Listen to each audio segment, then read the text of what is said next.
and I know they never set. They never did, and the Mayan elders have just about had it with us Anglos saying this, quite frankly. So, anyway, yeah, I've been anticipating December 21st to come and go. There's been a lot of hysteria, and it's behind us, so it's time to move on to more serious things. That's right. That's right. And before we do, I wanted to just visit on why this date became such an apocalyptic doomsday date. Obviously, the Mayans did not say that, as we know.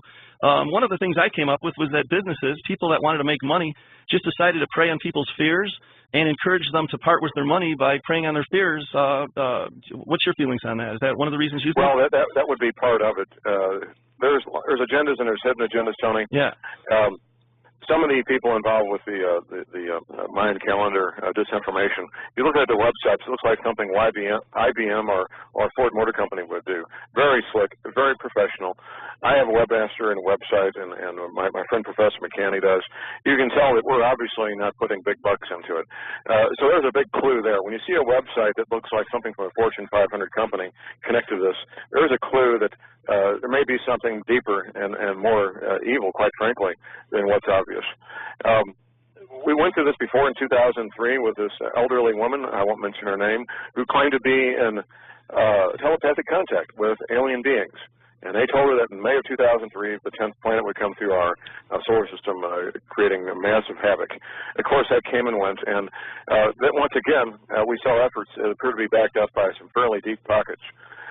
There's a very strong interest among the powers that be, Tony, to have people get distracted and by these false dates, have the dates come and go, and then throw a lot of discredit to legitimate researchers like myself and you and Professor McCanny, my friend Steve Quayle and Stan Deo and others, so that people won't pay attention to the serious researchers. It's a little bit like the boy who cried wolf, right? It keeps crying wolf, and then people will then when the real threat really appears, which is Planet X, which does exist, which your research and McKinney's and others have verified is coming. When the call goes out to pay attention to that, everybody, oh, that's another one of those 2012 things. Ha ha ha, yeah. You know. I know. And another 2012 thing, another Y2K thing. Yeah. Make fun of it and then just disregard it. The boy who cried wolf. Yep. I have to admit, Tony, that they've been very largely successful. Yes, they have. They have. So now we're past it. It's time to move on to more serious things. The 10th planet is a clear and present danger, and it has already created a massive change in our world, that being the fact, and it is scientifically provable fact, that on June 12th, 2010, 2.5 years ago, the Gulf Stream stopped.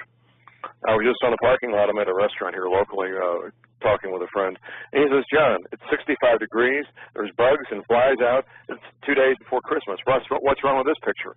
You know? Yeah. But when the Gulf Stream stopped 2.5 years ago, Tony, it discontinued regulating the jet stream.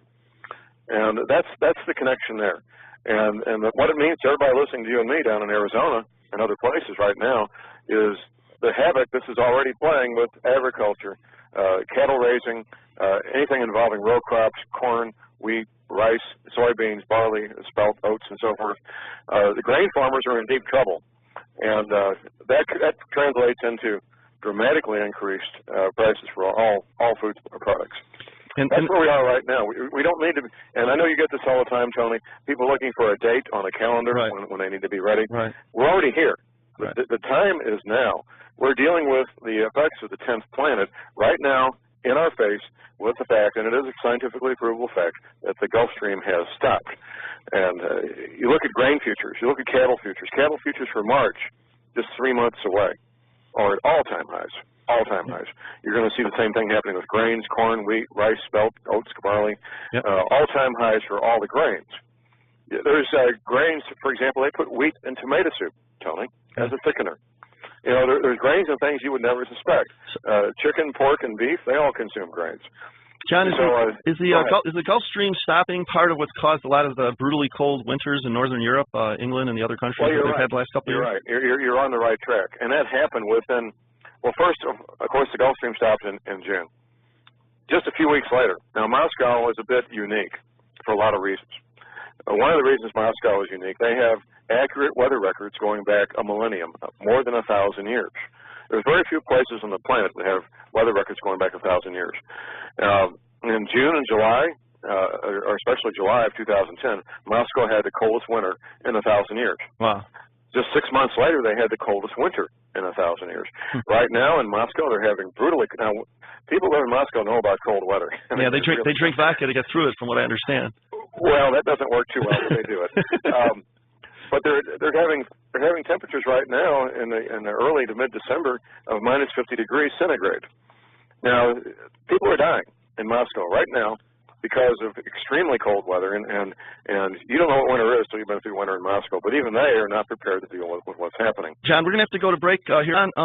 Let's talk a little bit about your research that you've done and the depth and breadth of it with countless Navy officers over several years, and what you've heard from the briefings that they've had with you, or that they've shared with you. Well, yes, Tony. This is what's unique about my work as opposed to everybody else I'm aware of.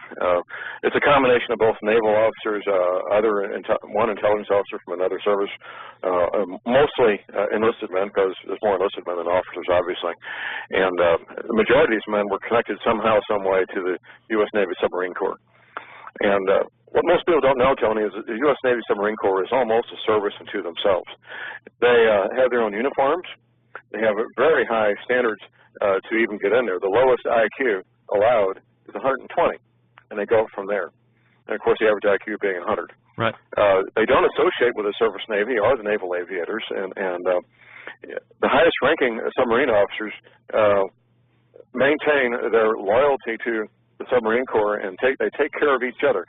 If you can imagine being in a 10 box for 6 months without seeing sunshine with 100 or so men, absolutely reliant on each other for your very life, you form very tight and very strong ties that cannot be broken over the years. So I first stumbled upon this. A very dear friend of mine, he retired from the U.S. Navy. He was a Navy SEAL and spent many months on submarines, as Navy SEALs seem to do. And we were having lunch in the summer of 2005, and he happened to tell me about a classified briefing about rising ocean levels. I'd already been studying the 10th planet for a number of years before that, so I knew immediately what the source of the rising ocean levels would be, and that's interaction with the 10th planet.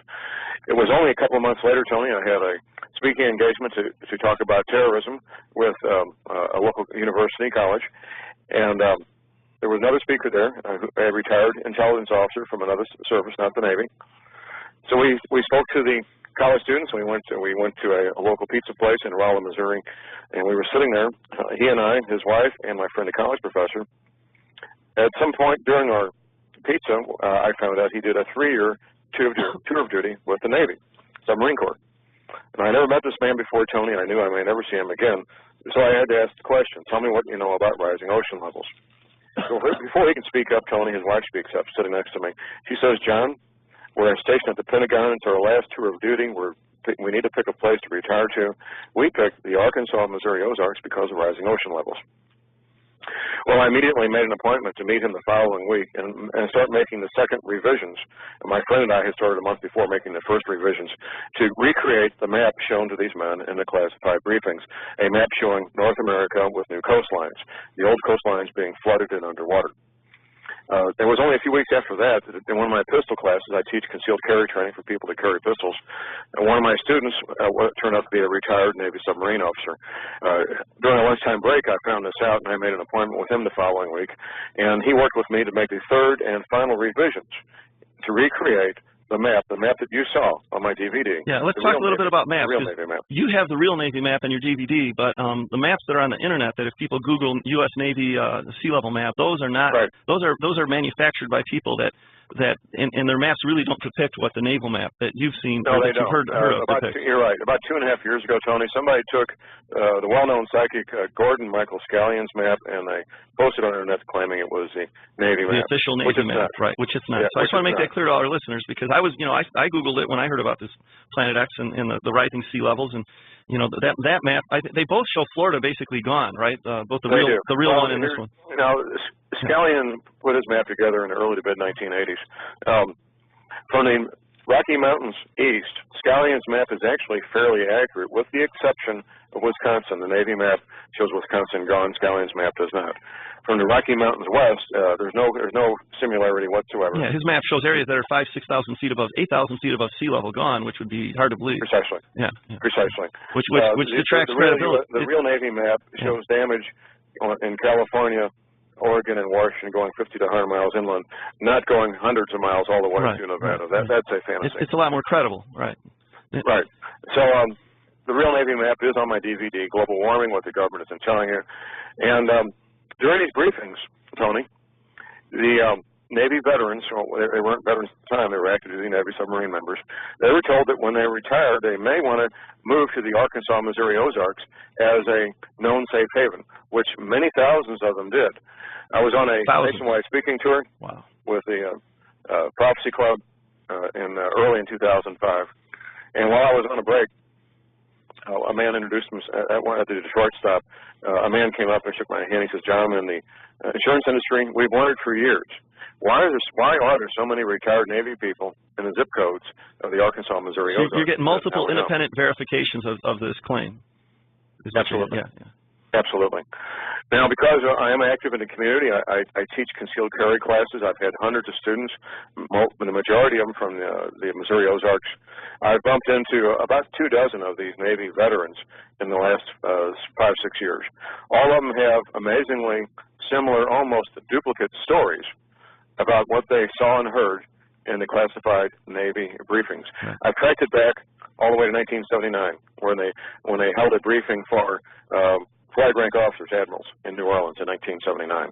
So this has been a consistent thing for a number of years now, and the Navy veterans, the submarine men, were not told any specific date. They were told this will happen in your lifetime, and to get ready, basically, to retire from the Navy, set up an independent lifestyle in a safe haven, the Arkansas, Missouri Ozarks being one of them, and just live your life and enjoy life. And that's, quite frankly, Tony, they're not worried about a date. They don't think about a date. It's not a healthy or pleasant way to live. And that's where anguishing over a date. That's right.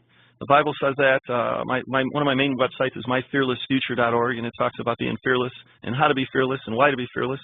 And we're gonna have to go to break in a little bit here. In our last segment, at 3/4 after the hour, we're going to talk. You mentioned the Arkansas, Missouri Ozarks, and it's funny. I sent you that DVD from Jesse Ventura's conspiracy theory, where he investigated reports that there's all sorts of underground bunkers being built in the Ozarks. And at the end, we'll talk a little bit about that in our fourth segment. But I just want to give a little teaser to our listening audience to stay tuned for the rest of the show. And I want to share with our listeners how absolutely lucky they are that we have John Moore on here. There is so much disinformation that's been out on the internet about December 21st, 2012, about Planet X, Nibiru, the Destroyer, Wormwood.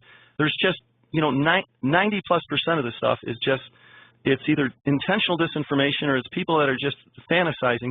And what's unique in my experience about John Moore is he has done legitimate research directly from source people that have heard these briefings from the military, and he's confirmed it again. And the story is the same story he keeps hearing again and again and again, and he's interviewed dozens of these people.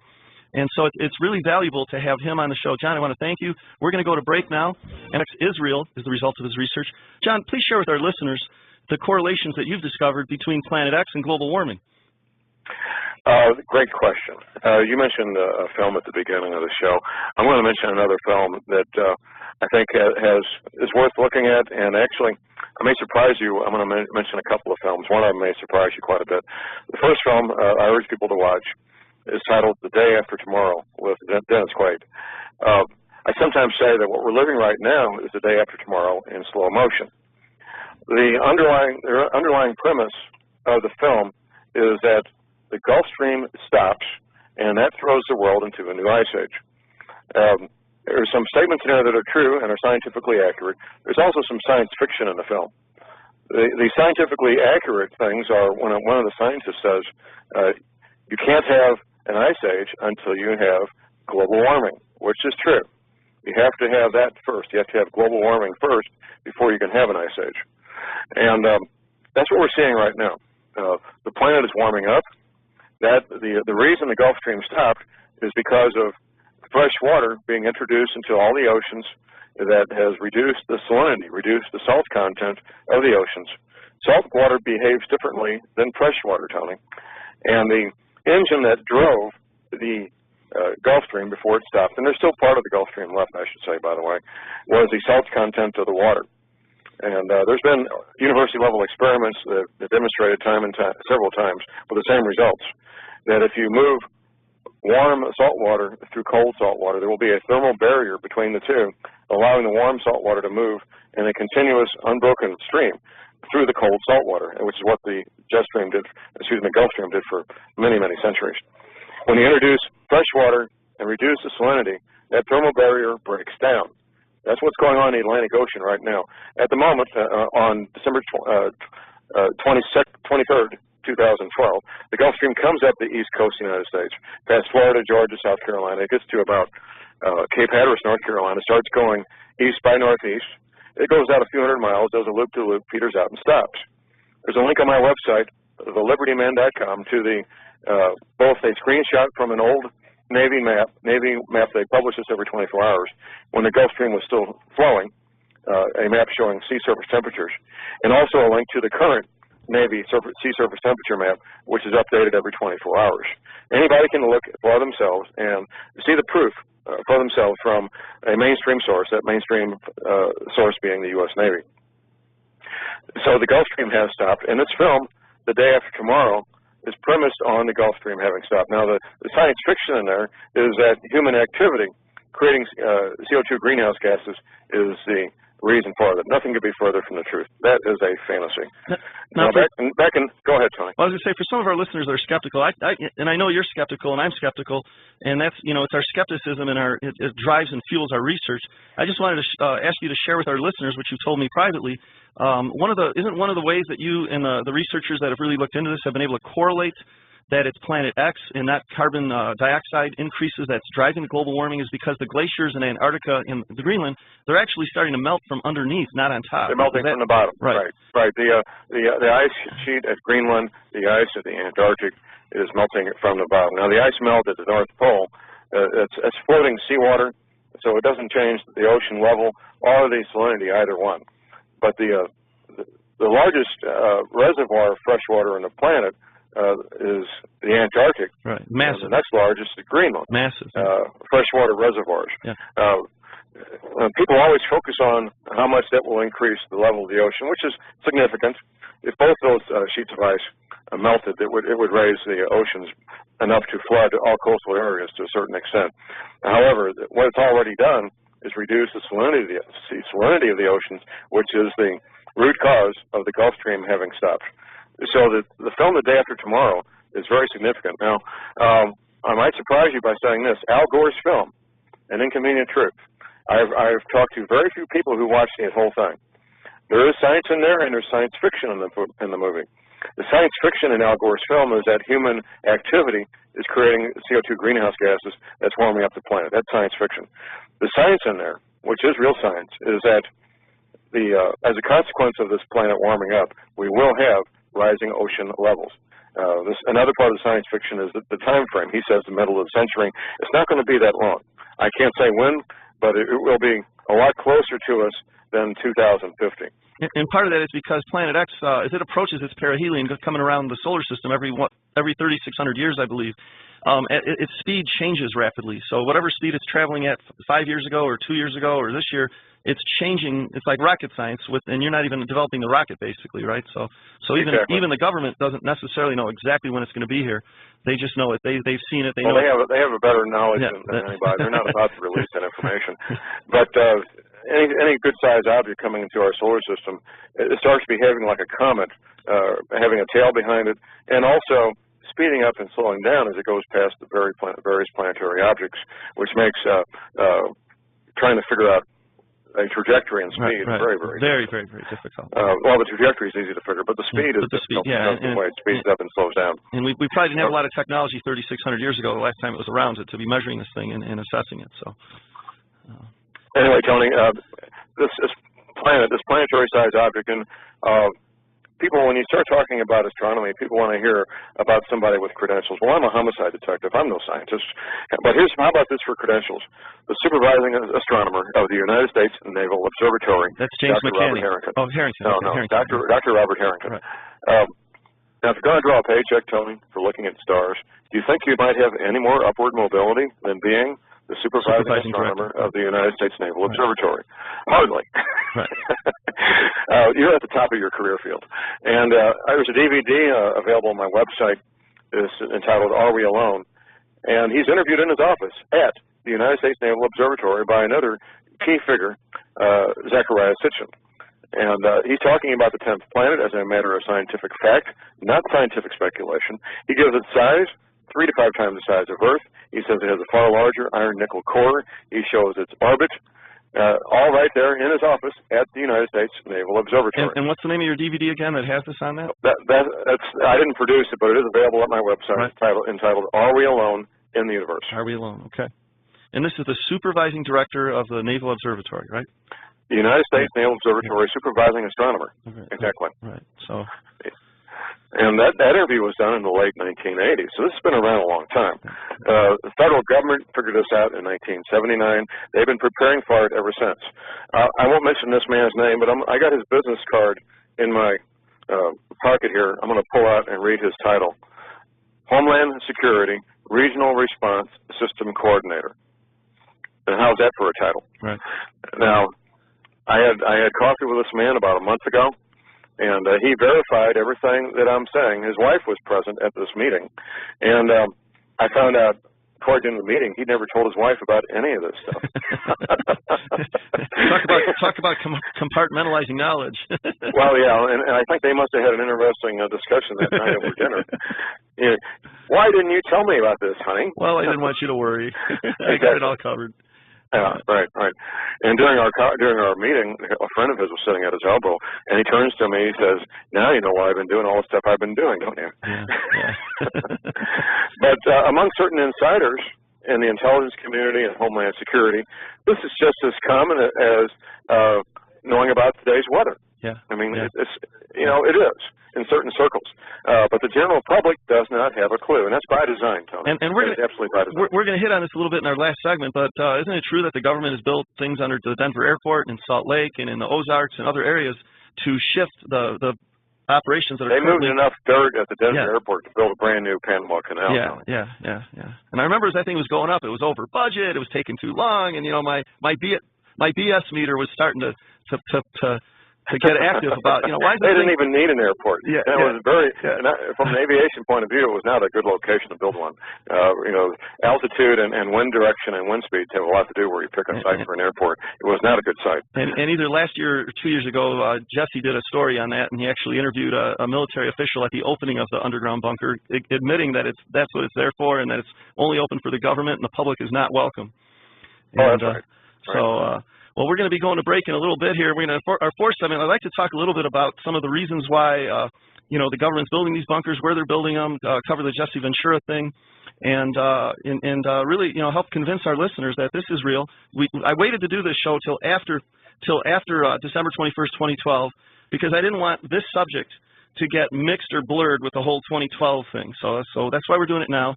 We hit it as quickly as we could, just 2 days after December 21st. And as much as that deadline, which was a false deadline, which was made up, wasn't true, it was a boy crying wolf, and the wolf is coming. Thank you for being on the show here. I want to spend the last segment talking about some more validity of what's going on as far as the government building bunkers. And I want to lead with, I sent you the DVD a couple weeks ago that Jesse Ventura had about, he started the show with, okay, people, they're talking about the government's building all these underground bunkers in the Ozarks. We need to see if this is fact or fiction. And at the end of the video, they show his TV crew driving through what are dozens and dozens of miles of underground bunkers with government, I don't know if they're government, they're semi-tractor trailers passing them. And these caverns were so voluminous that they had to speed up the video to make them effectively look like they're driving a couple hundred miles an hour, just like ESPN when a guy's running a touchdown back and they don't want to spend 9 seconds running the clip. They speed the guy up to make it only 3 seconds long. They showed minutes and minutes of this car driving at 40, 50 miles an hour through dozens of miles underground bunkers. I know you got a chance to look at that, and of course we all know about the Denver airport. There's Salt Lake. These are preparations they're making for a reason, and it ties into why they're stockpiling guns and bullets and all the other MREs. There's people, our listeners, if you're not into this, you can search this all out on the internet. It's all out there. It's just a matter of doing the research. And so tell us a little bit what you've discovered that we haven't already covered on that. Well, first of all, Missouri is my home state, and much of the state has a lot of limestone. Limestone's a relatively soft rock that's easy, relatively easy and inexpensive to make these man-made caverns that are used for the storage and other purposes. They're very secure and relatively easy to climate control, since you have a constant temperature of 55 degrees without doing anything. Right. There's some of them in the Ozarks. There's also a much larger complex up near Kansas City. I saw the Ventura show, and thank you for sending that to me, Tony. Now everybody knows what I've been saying for years, is that the Arkansas-Missouri Ozarks is one of the known safe havens for the following reasons. First of all, altitude above sea level. The second, distance from major bodies of water. Third, a fairly long growing season, a very relatively short, mild winter. Plenty of water for growing crops. A relatively homogeneous population. No major cities in the Arkansas-Missouri Ozarks. Springfield, Missouri is the largest city, it being 250,000 people. For all those reasons, the Arkansas-Missouri Ozarks has been designated one of the known safe havens by the U.S. Navy.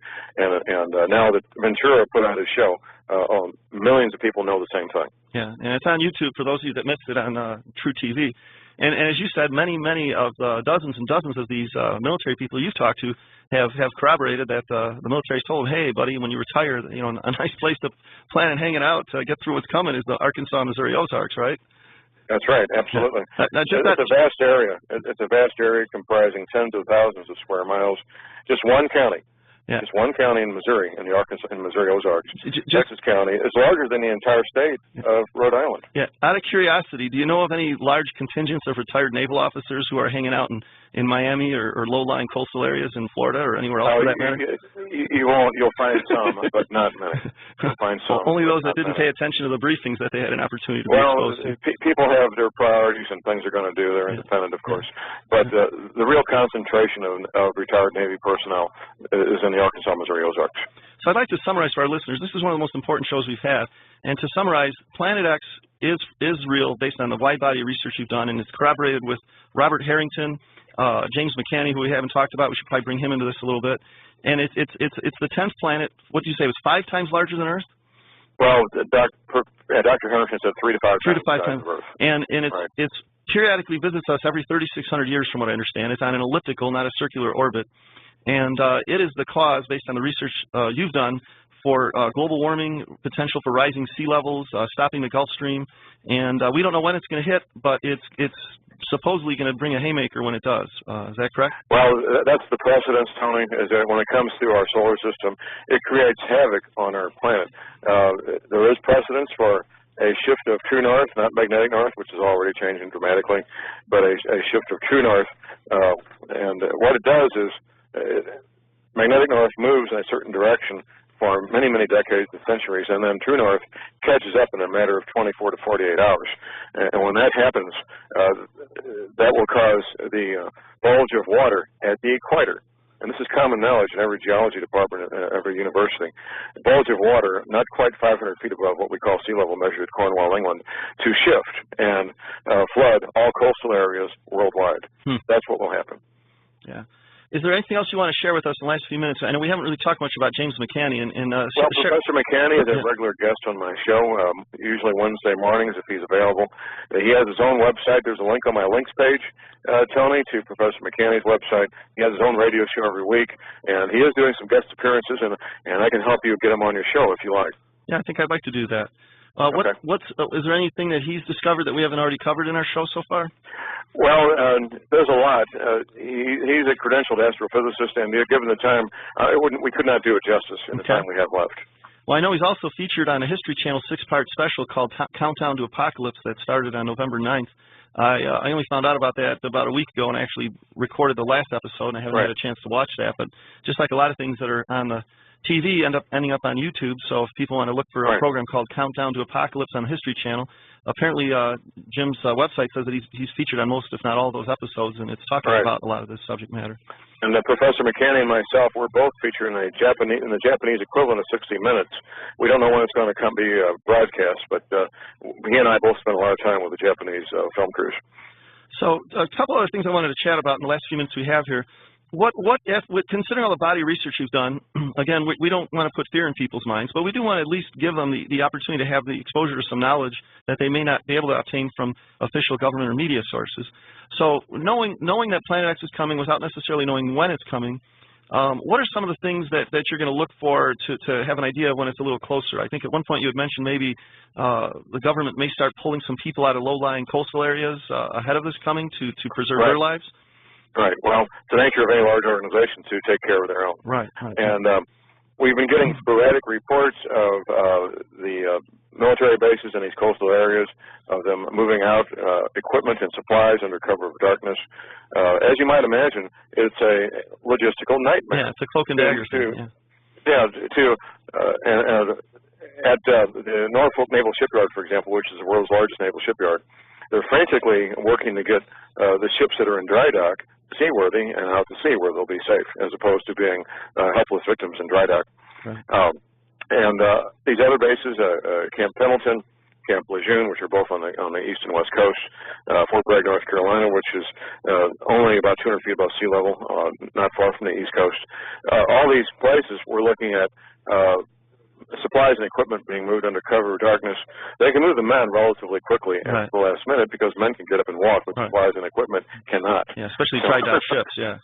Exactly. So these large, heavy, expensive pieces of equipment and all the supplies they've got, they're being moved inland to safe areas, to Fort Campbell, Kentucky, and other places that they regard as being safe.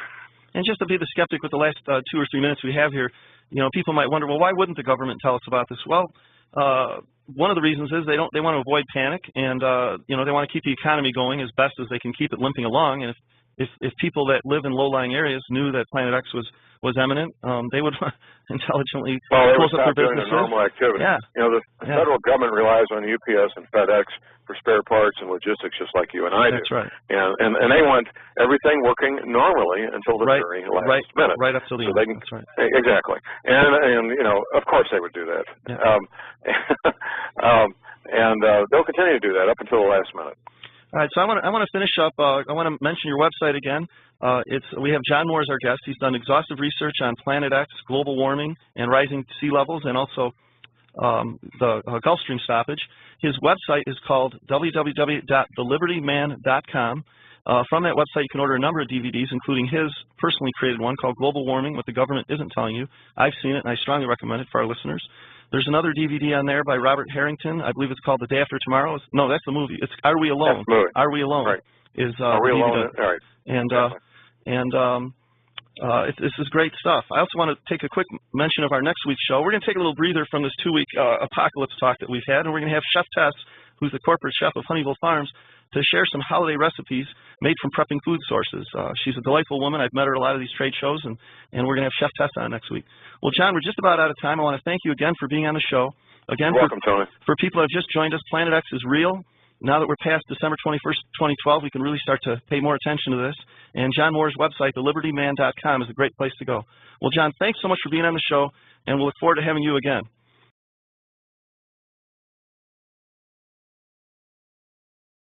And I know they never said. They never did, and the Mayan elders have just about had it with Los Anglos saying this, quite frankly. Anyway, I've been anticipating December 21st to come and go. There's been a lot of hysteria, and it's behind us, so it's time to move on to more serious things. That's right. That's right. And before we do, I wanted to just visit on why this date became such an apocalyptic doomsday date. Obviously, the Mayans did not say that, as we know. One of the things I came up with was that businesses, people that wanted to make money, just decided to prey on people's fears and encourage them to part with their money by preying on their fears. What's your feelings on that? Is that one of the reasons you think? Well, that would be part of it. There's agendas and there's hidden agendas, Tony. Yeah. Some of the people involved with the Mayan calendar disinformation, if you look at their websites, it looks like something IBM or Ford Motor Company would do. Very slick, very professional. I have a webmaster and a website, and my friend Professor McCanny does. You can tell that we're obviously not putting big bucks into it.